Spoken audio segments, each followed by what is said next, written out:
Welcome everybody to another episode of Block by Block by the Neighborhoods. I'm Dennis, head of research at the indexing company, online better known as Aperture.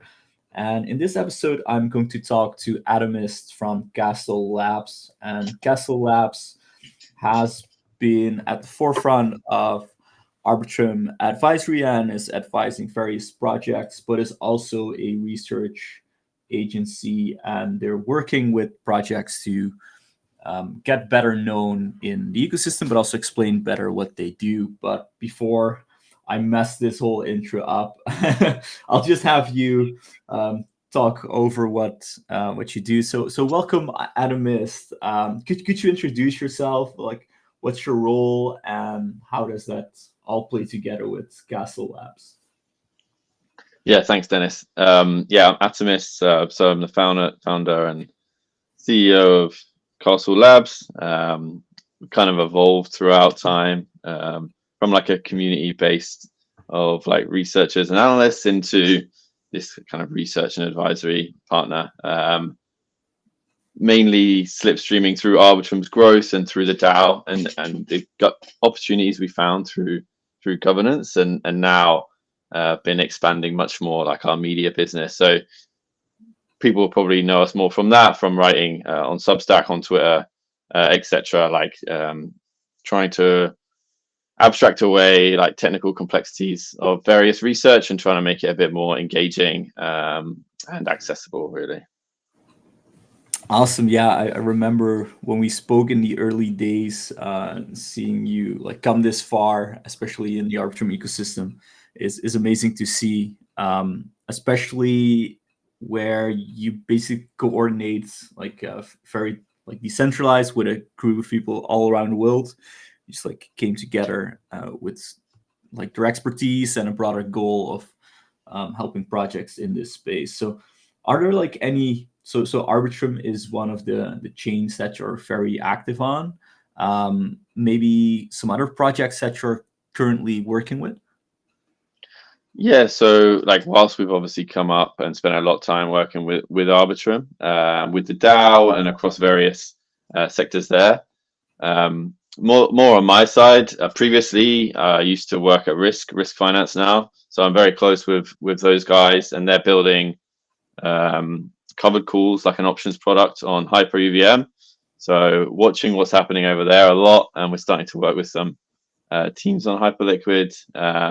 Otherwise, like on the media side, we try and stay quite like chain agnostic, making sure we give like our readership quite a broad view of everything.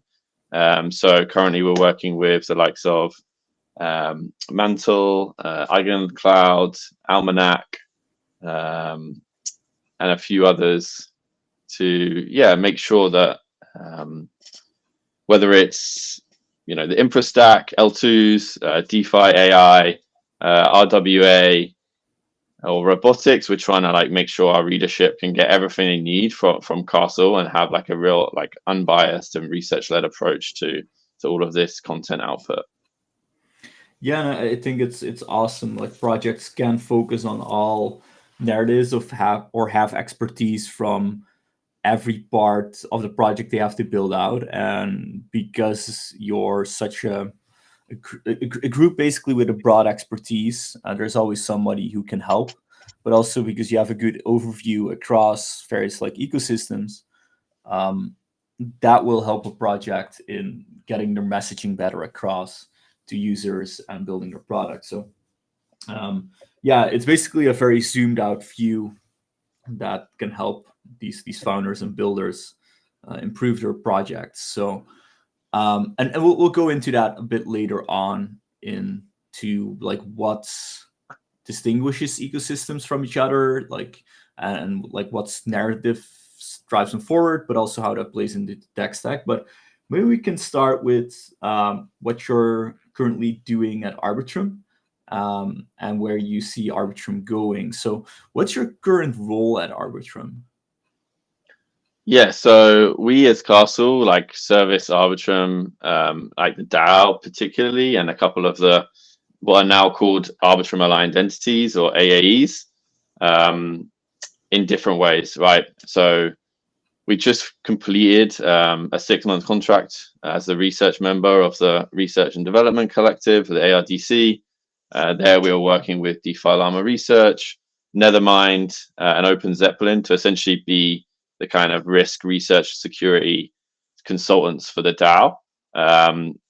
In this time, we worked extensively on like assessing grants programs, making recommendations, looking a lot at like previous incentive programs. So we had STIP, LTIP, STIP Bridge, and looking at like what went right, what went wrong, what other ecosystems have done correctly, and come with a lot of recommendations that have led to the program we see live now, which is Drip, which is very, very different to the previous campaigns, which are like very widespread and like give money to everyone and let the builders decide what to do with it. Whereas this is very, very specific, throwing a lot of money at a very targeted problem, right? So the current Drip is about looping. So looping on lending markets. So all the 20 mil is essentially going to specifically to that, rather than giving 20 mil to 50 different protocols in 12 different verticals. So that's kind of a new thesis that the kind of Arbitrum and the DAO has from this kind of research, right? Yeah, I think that is great work. What I remember from those early programs is that there were a lot of teams just receiving ARB and just adding it to their yields without any clear, attribution, and without clear signs that it was actually benefiting Arbitrum or the project. It felt like, hey, we now just have additional yield and we'll just distribute it, which didn't work like that No, well.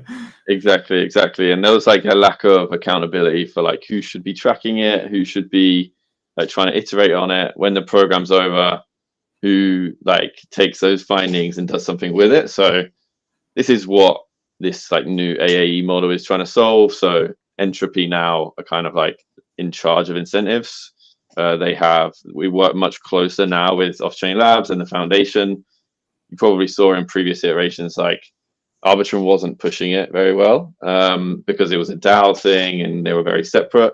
So now the different parts work much more cohesively to kind of push the entire initiatives themselves, which is really great to see. And although the DAO made a lot of mistakes, we're making sure that like those mistakes were learned from and like new changes and recommendations can be implemented properly. Yeah, and I think this new design actually shows that you learned from like past mistakes, learn from the data itself, evaluate it properly, and now you can actually dial it in and have a way more targeted approach. So I think it's of course, always an experiment in crypto. When you start to incentivize, there's always people trying to farm it or abuse it instead of actually contributing. But I think this approach will at least it's also easier to have it structured, right? Like if you say like we want to do it on looping strategies, you can evaluate that better, and you actually know which protocols you are trying to incentivize and what kind of behavior you want to see. So yeah, definitely, that's it. I think the current program you'll see much more like tightly scoped KPIs, and if teams start operating outside of those or not doing what they were supposed to be doing, like those incentives will get reallocated much more swiftly through a central body than maybe before. People weren't doing what they wanted, but like, no one wanted to like raise a DAO vote to like call out this project, and it gets a bit more messy, and then suddenly you have like political like undertones going on. So it's much cleaner now, hopefully, which is good. But the research side was just one thing we were doing for them. Like I'm blessed to have like a multidisciplinary team across lots of different areas. So we have a team that runs the grant programs for new protocols and ideas. They give grants away for up to 50K to like builders with new ideas, like pre-funding, looking to like get their idea to like MVP stage or something like that. They've currently reviewed like 200 applications in like the last 6 months, so an extremely heavy amount of work, and this team is like spun out of our previous like investment syndicate DD team, so a really good fit there. And we're working with the program manager Jojo currently to see how we can do better at bringing early stage builders into Arbitrum, because we seem to have lost some edge, against the likes of Hyper EVM and Base, and potentially newer change yet to launch like Mega ETH and Monad, right? So we see less and less new young hungry builders launching on Arbitrum these days, and that's something we're trying to change, right? Yeah, it's interesting how builders also are chasing narratives or the new shiny thing. Well, I think there is something where chains that have like proven the word have infrastructure already going, you can build on top. So it might require more knowledge. It's less like, hey, let's spin up another like Uniswap fork. It's more about like, how do we make a project that combines like DEXs or RWAs and looping and money market and project like Pendle. Like, how can we build on top of what's there? So it might require a different builder, but I think eventually those kind of projects will consolidate actually a chain more and basically create that longer term effect and make a chain more lindy. I think that actually happened more with E2, where everybody just like kept building like blocks on top of each other, and now it's like DeFi is so essential there. But one question, Dan, like of course Arbitrum was very early with proper DeFi, and nowadays there's more that we can use DeFi for. Like it's now attached to RWAs, and I think there's stable coins have captured attention too, like more payment flows. What direction is Arbitrum going? And like, I know, for example, Plume is an Orbit chain, is in the Arbitrum ecosystem. So could you tell more on the strategy that Arbitrum is taking and tapping into new narratives and new kind of plays in crypto? Yeah, definitely. I think so. Arbitrum's current strategy is around like your chain, your rules. It's how they say it. So essentially allowing the Arbitrum stack to be harnessed through orbit chains, whether that is like L2s, L3s, whatever, to build your own like opinionated block space, right? For whatever it is you need it for. So that's where I guess Arbitrum has done slightly differently to like Optimism, which is going for like a much more shared superchain approach. Arbitrum is much more like singular sovereign chains for specific use cases. So more like traditional app chains, I guess. So this is where like Plume come in. And so I imagine what will happen is like there'll be like stablecoin or payment based chains, right? But using and utilizing the Arbitrum stack. I think it comes back to what we were saying before. Arbitrum probably not doing so good at the moment at stimulating like new and fresh, like innovative experimental builders. But when someone has a serious PMF and they want a chain that they can own and run, typically we see them like really looking at Arbitrum, right? So the likes of Robinhood, for example, and also Converge, which is like Ethena and Securitize, like they have PMF, they have the users, they just want the best tech stack possible that's going to give them the full customization they need. And in those cases, like Arbitrum is the best fit. Yeah, I think that's a really interesting development in crypto in the last year, where of course, like Cosmos was very early with promoting things like app chains, like app chains themselves, and like dApps actually moving from a single chain, like a shared chain, to their own. And a lot of people were like, yeah, it's probably just like a monolithic chain that will capture all of that. But what we're actually seeing is that app chain thesis coming alive, just not on Cosmos.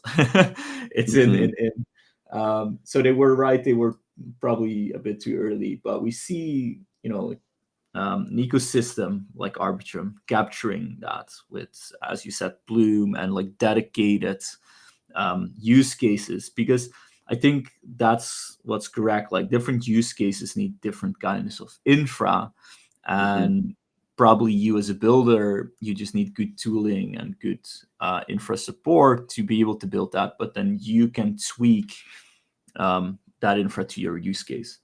And one of there's few things people are afraid of, I guess, and one of them, of course, is liquidity fragmentation. And I think then the main chain, something like Arbitrum, can be still that hub where a lot of those transactions pass through, and there's a lot of where the DeFi is happening. How do you see that interplay between basically the Orbit chains and Arbitrum itself? Yeah, definitely. So I think this is something like off-chain labs are working a lot on, and like fast withdrawals between Orbit chains are like very not far away at all. So it'll feel like very much if you are using like the Arbitrum stack for your own Arbitrum chain, you can feel like you're on the same chain kind of thing, and those fast withdrawals between chains will be quite seamless. Now they're also working with like other L2s and Ethereum to kind of have some sort of standard or like universal kind of intent engine to make sure liquidity can transfer between ecosystems as well.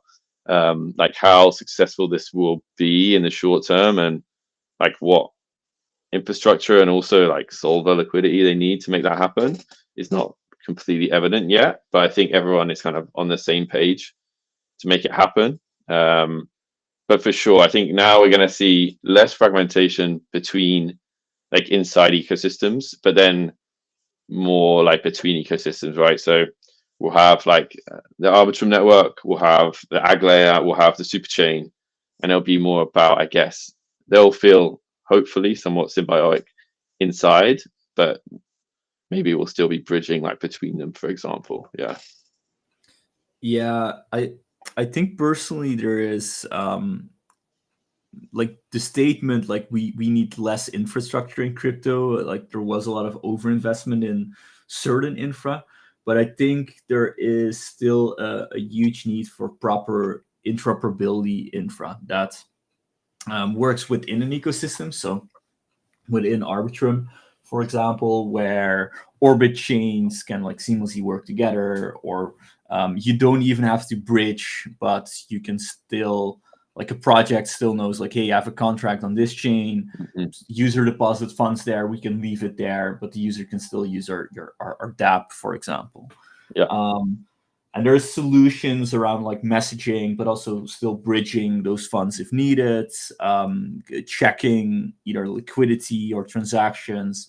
Like that kind of infra is it can still improve massively, but it's less about infra that's like another chain that has more transactions. More like how do we start utilizing all of this tech and create a better infra, with the result that the end user doesn't have to like do all these actions. It's basically infra for chain abstraction, essentially. Yeah. Yeah, definitely. I think, people got a bit bored of like interop and bridges, I think, in the last year or two, and decided they weren't that critical, right? Necessarily. And, you can be in your own ecosystem, but with these app chains more coming along, and we've even seen more so now with these stablecoin chain announcements, like they're even choosing not to be on L2, so not to get Ethereum's like security underlying, and they're launching their own L1s. I mean, these payment chains, they're gonna have to build very, very resilient and like deep liquidity bridges to the rest of the ecosystem, right? So bridges are going to become more and more important, and interop with that, yeah, for sure. And I think this is where you see like layer zero and like Stargate coming to try and solve this like liquidity layer problem, let's say. Yeah, and it's like important point with these new stable chains basically is that they need to tap into these other ecosystems, because I think the value for a lot of stablecoins on chain is having them being used in DeFi and generating yield. So if you build your own chain, you either have to build that anew, and I think that's what I'm currently seeing with a lot of new chains. They struggle with attracting that TVL or attracting the right projects to attract that TVL for them. And then the other option is basically this: you use interop, your chain, you have your rules, your KYC, or whatever you want to do with that chain, but you still need to interop to be able to seamlessly bridge and have your users still use those coins somewhere else. And maybe even the user isn't doing it. Like the user works on, basically interacts with your chain, as in the stablecoin chain, but then the chain aggregates, batches that, and deposits it somewhere on ETH and grabs yield for the user. Like there's a lot of configs possible there, probably. But in all those cases, I think interop is very important to in that whole process, and whether it's messaging or bridging or there will be more interactions between chains possible. Yeah, for sure. And I think this is the like everyone in crypto generally is quite for collaboration and composability, but it's always been within ecosystems or within chains. But yeah, I think now we'll start seeing like separate chains being much more collaborative.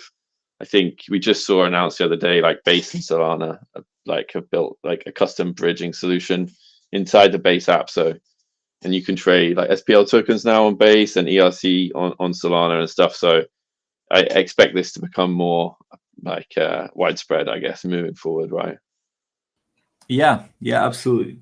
I think that's a great development, especially if you would go on X and see people like having the Base versus Solana narrative, and then the ecosystem themselves are like, yeah, but we can just work together and bring our users a better experience and better exposure to what they want, which is access to these coins and not worry about on which chain it lives. So yeah, as you said, the collaborative effort is what people prefer and actually brings the space forward. How do you see that with other chains? So there's a lot of other ecosystems that you're doing research on. What's how do most ecosystems basically cement themselves now?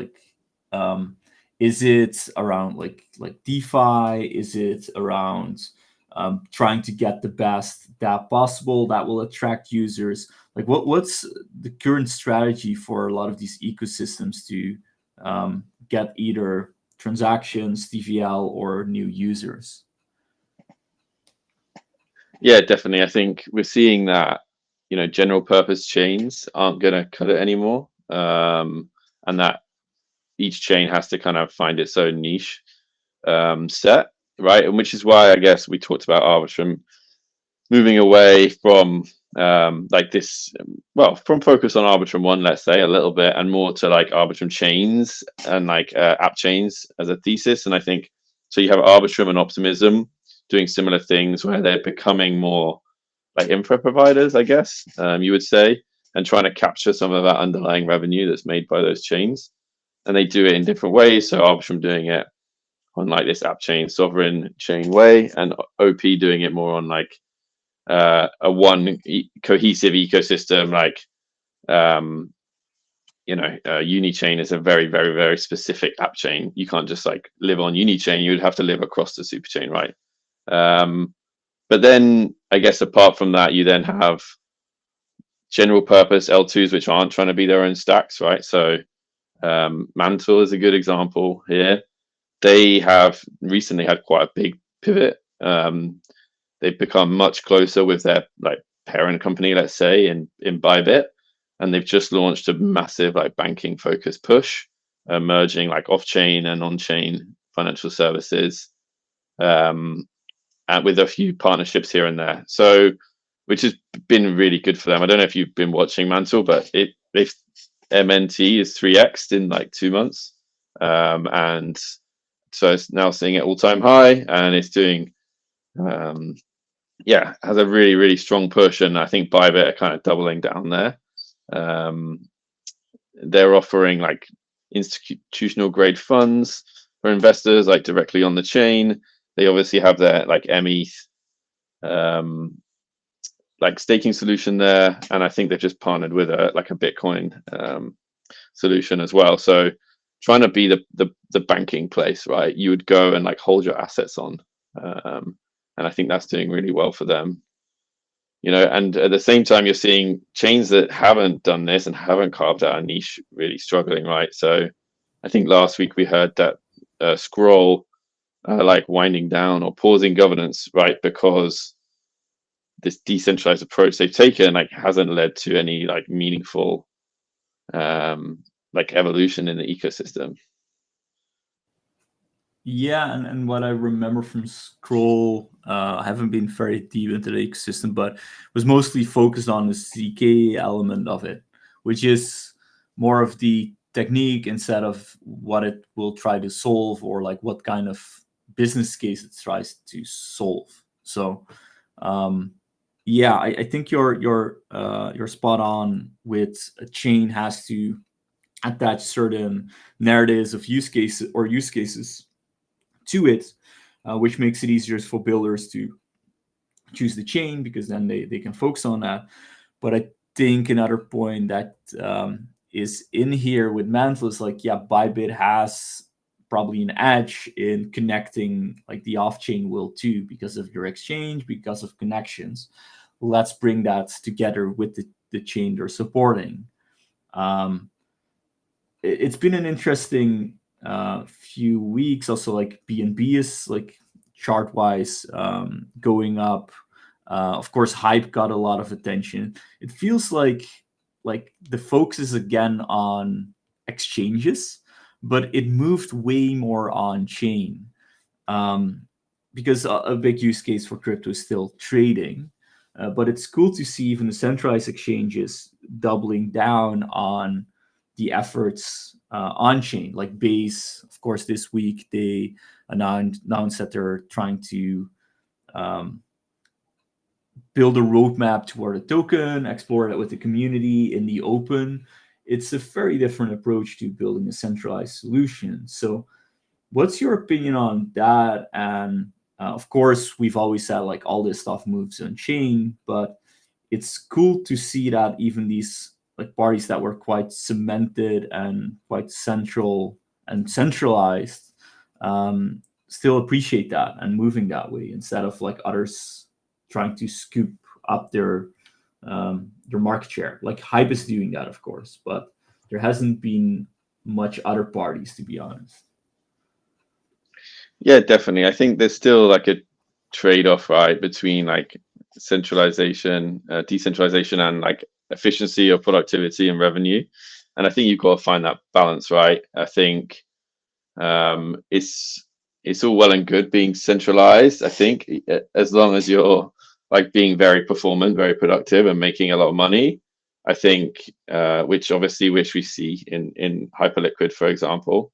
But on the flip side, there's no point being, super decentralized if nothing happens, right, and no one uses it, which is maybe more the case for what we're seeing on Scroll, right? Base is super, interesting. Like I like the Base super app and the plan there. Like it obviously makes sense, and they're well placed to have the distribution to do something like that. I'm less sold on like the creator coins. And like monetizing like every single like post or tweet and things like that. I still doesn't like fully click for me. But yeah, I think as always with crypto, like trading is such a core part of it. It'll be interesting to see like what Binance does necessarily against Hyperliquid, because I think we will continue to see like people or Hyperliquid's market share grow and grow unless something like awful happens to the system. But Hyperliquid is probably the first time that people feel like an on-chain native, like centralized experience where I can hold Bitcoin and ETH and Solana all on one account on a chain. So just like taking a step back and realizing that, and even for me personally thinking, oh, I need to buy Bitcoin, I didn't need to like pull out my old Bitcoin wallet somewhere. Like you don't need to do that anymore. Yeah, and I think that was like early days Hyperliquid, just the exchange without the chain behind it. I think that was also the ease of use for me, like just deposits from Arbitrum back then. You have access to all these perps. The interface feels very familiar, easy to use. This is what I needed. It felt almost like describing it. It's like, oh, it was actually so simple, but it was exactly what most users needed to trade perps. I think now in the extension with Hyper EVM, we also see like, hey, users also want to combine that with actual DeFi that is integrated into the platform. And luckily, we see all those different projects now pop up. And then you can just use these dApps themselves. But I think what Hyperliquid also is doing really well is playing a distribution game where other front ends can come in and still use the tech and liquidity under the hood, which is, I think, amazing in like a decentralized space where like centralized exchanges, you could white label their tech in a way, but now you have another centralized exchange and it makes less sense because you're not always tapping into the same liquidity. That's what a market maker has to do. But with Hyperliquid, you can just like have these other front ends.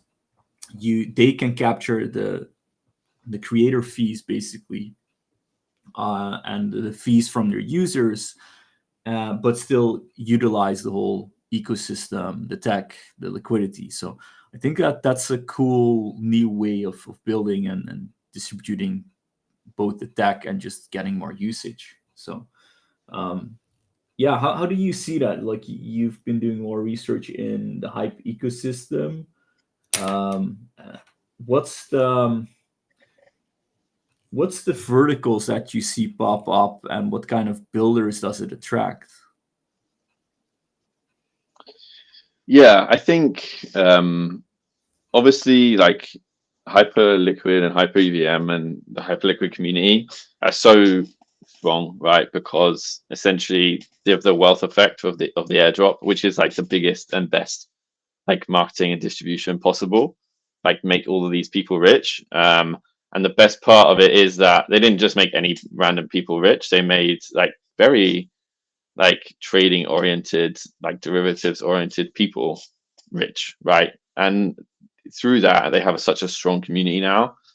Um, and that community isn't just like airdrop farmers. They're not. They're like actually very like highly skilled technical people that understand like derivatives across the board, not just like how to 5x long something on a perp. Like they understand options. They understand all of these different mechanisms. So from my past with Risk, where we built like a fully fledged options protocol, so where you could trade every single type of like vanilla option or other strategy.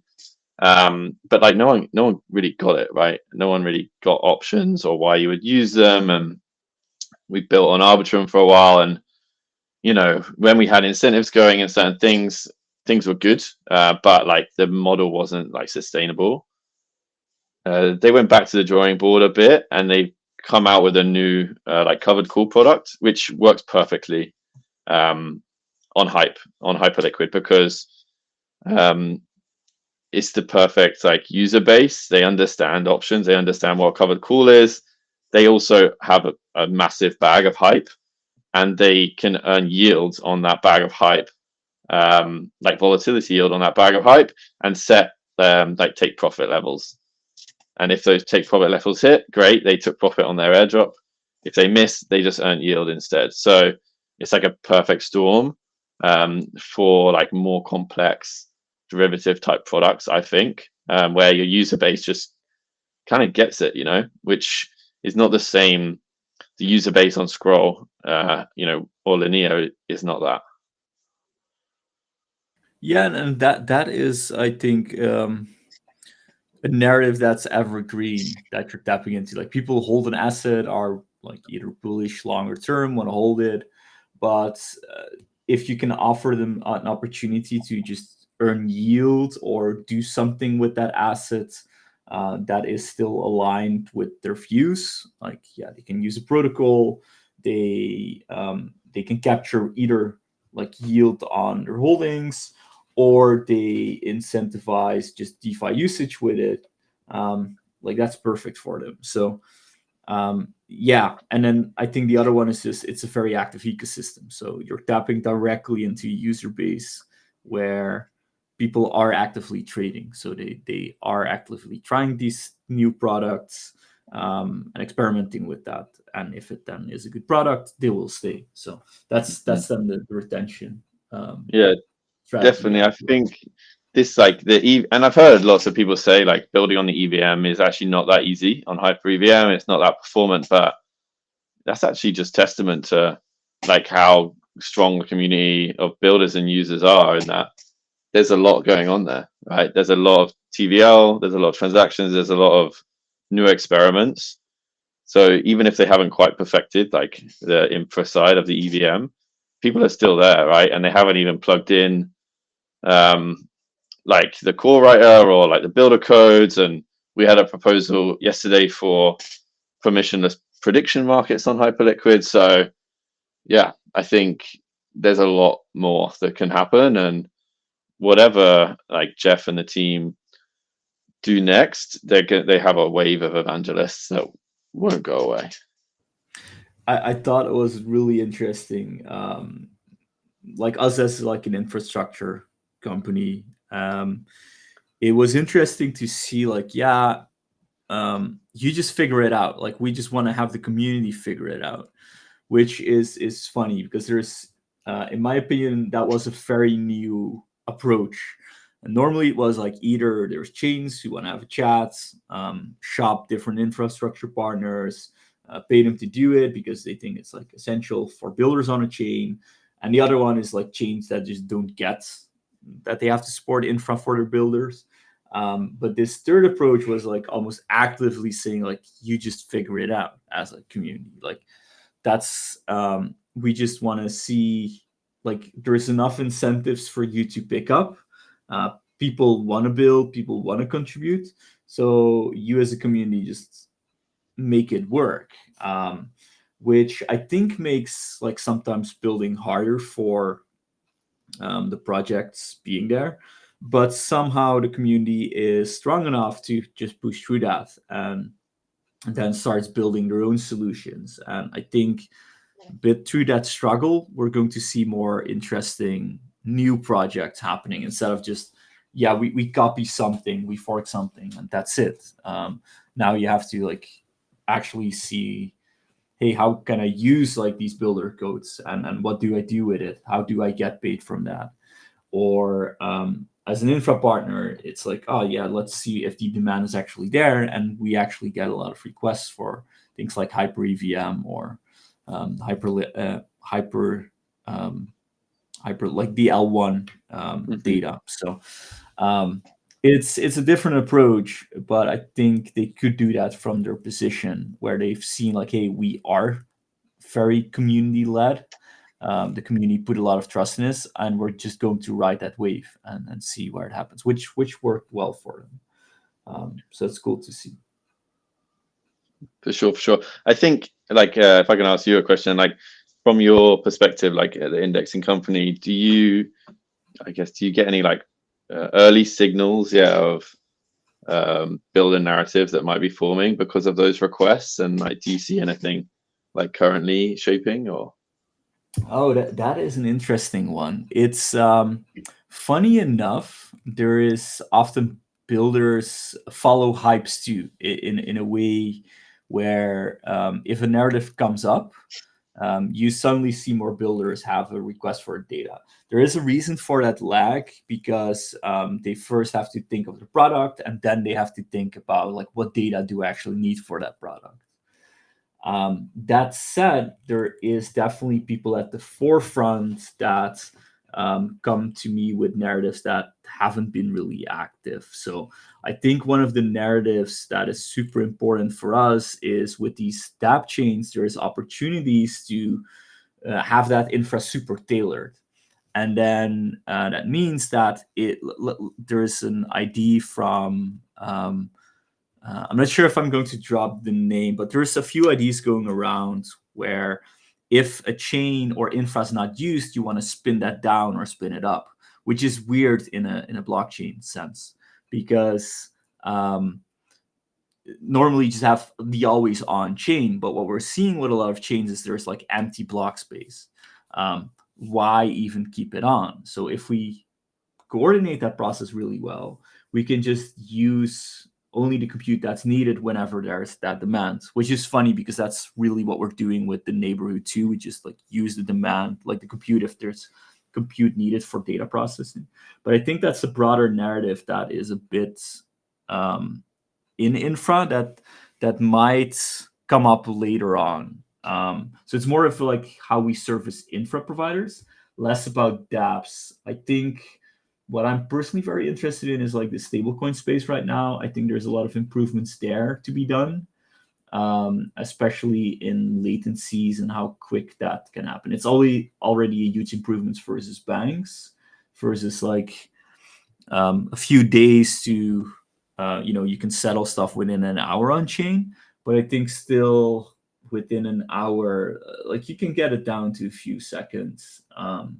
And it's less about the speed of the blocks hitting, but it's more about like reorgs don't happen. You actually know the funds are there. You can use them.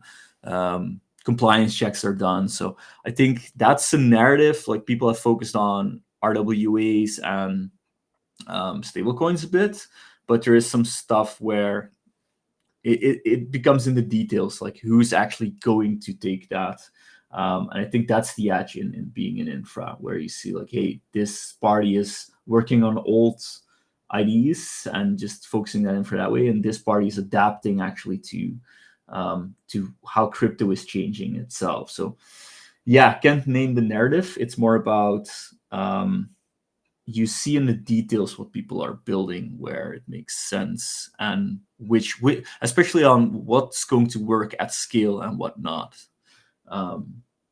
Yeah, I'm not sure if that answers your question properly, but yes, there's definitely either lag or like things that happen before a narrative comes to play. Yeah. Mm-hmm. Yeah, no, I get it. No, it makes sense. You don't really hear the like empty blocks, something you don't hear people talk about too much. Like I know Arbitrum has that feature on orbits, like elastic blocks. Essentially, they won't post blocks; they're empty. Yeah. But yeah, I'm not sure how widespread things like that are.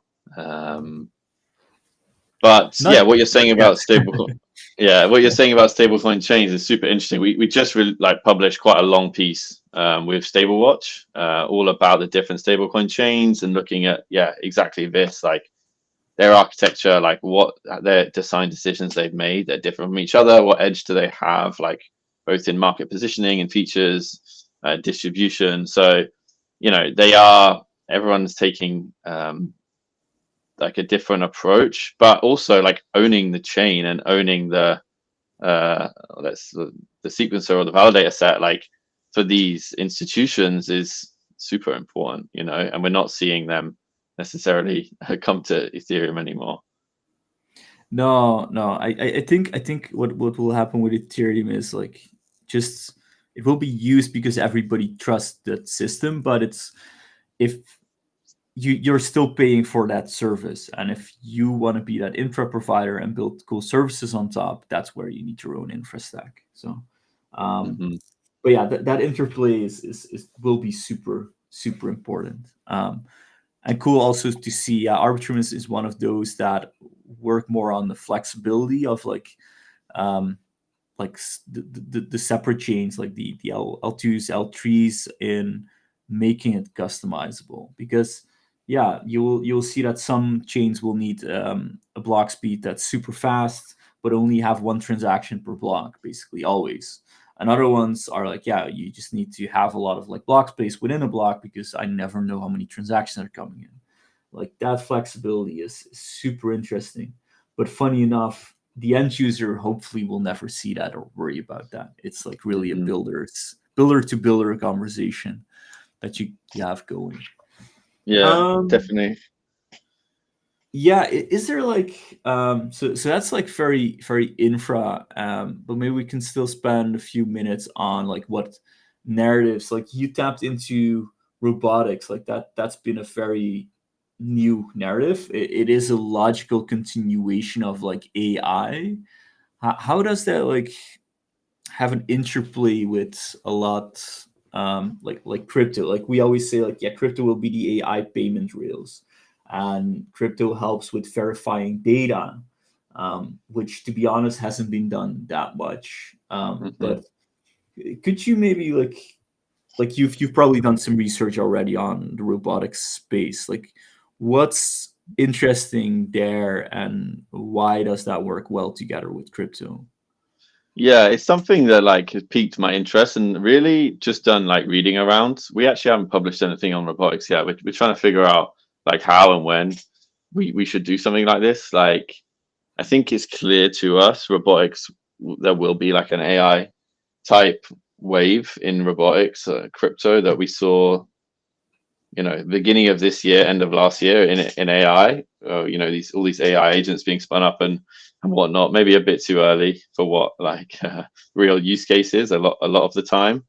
But yeah, I guess it's just an extension of AI, right? So for the same reasons you want to pair AI and crypto, you want to make sure that whatever like AI curated messaging is being sent to that robot and the instructions of it have also like run through those similar rails, right?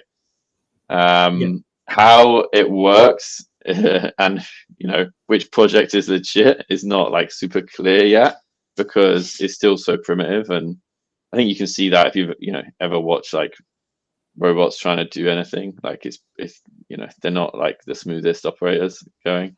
um so yeah, I think it's one to watch and one like I haven't built like a complete thesis around, but I think there will be like huge success in that, and we're seeing this narrative start to form, decentralized physical AI, so DPAI.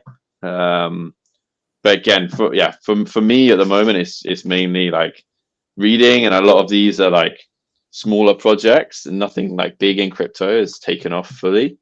I think maybe we've seen more like the bigger market cap products that you'll see on the robotics sector are actually kind of like not fully robotics products and like were originally deep in products and stuff like that. So, but they're scaling out into robotics niches. Whereas in Web two, we're seeing robotics companies raise like hundreds of millions of dollars, right? So I think that's a good signal and sign. But whether or not like a robotics pump fund token will take over the market, I don't know just yet. No. I don't know it either. Yeah, it's I think it is there is a lot of narratives in crypto that it taps into, and what I see is basically is with robotics space you can really attach the outside world again to crypto, just like what we tried to do with RWAs, where you add like off-chain yield sources to on-chain, like tokenize that whole tokenization narrative. I think robotics has could follow a similar path where we add off-chain data and then start adding that on-chain, or we have a need for basically deepen and we apply that into robotics. So it's like I feel it's more the applied version of what we can do with crypto. I've seen processes where people build more like the smart city, where they tap into data from the city, put it on a blockchain, like verify that, um, like the real like IoT narrative that is now coming back to basically robotics and more like industrializing that. So I'm also not sure. It's a bit abstract, but I feel there is a lot where you will start merging like off-chain data with on-chain data, Hmm. using crypto technologies like either T's like CK to have verified compute, and put that back into like a decentralized permissionless environment. So um, yeah, Yeah, I think that's super interesting. Yeah, about the data part, right? Because in this, like, LLMs and AI have progressed so far because there's so much like just data available, right, to train on, but there isn't the same like data set on like robotic actions and all that stuff which robots need to train on, I guess. So sharing and transacting and selling that data, I don't know, is going to be super valuable, I guess. yeah, and I think that that's where some like data DAOs will come into play. Where let's say a robotics factory says like, yeah, I now need like all these images from this city or like specific types of dogs or houses, and then users just go out with their phones, they upload that to their data DAO, and now this robotics company has all that specific data, where they can put these machines, like train these machines on. I think that that's an important narrative, but then it's also less about like, hey, this data is on chain, but you can still use crypto to incentivize that. Like, I don't have to worry about you signing up for my platform. It's like you just upload this in the app, and here's some stable coins, or here's my own Hmm. token. It's like I think crypto is really good at that too, in just incentivizing certain behavior. And luckily, we're bringing that back to the off-chain world, which then actually onboards a lot of people into crypto again. So I think there's a use case in that. Just the incentivization, but now it's like incentivization for actual usage, and people bring value to a company instead of like just sending tokens, like emitting tokens on a DeFi protocol. Um, yeah, I think that there's value in that for users. Hmm. For sure. Cool. I think we're with that as like a final look forward prediction into this market. I think we conclude this episode.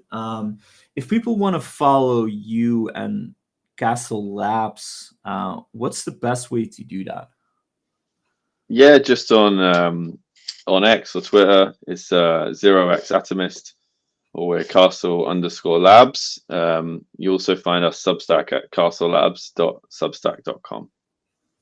Awesome. Yeah. Make sure to give that a follow, and I'll drop these links also in the description of this episode. Yeah. Thank you, Adamus, for coming on this episode to chat with me. I think we could have chatted about like way more narratives and projects and chains, but we'll leave that for another episode. Nice one. Yeah, really appreciate it, Dennis. Thank you very much. Enjoyed it. Cool. Thank you for coming on.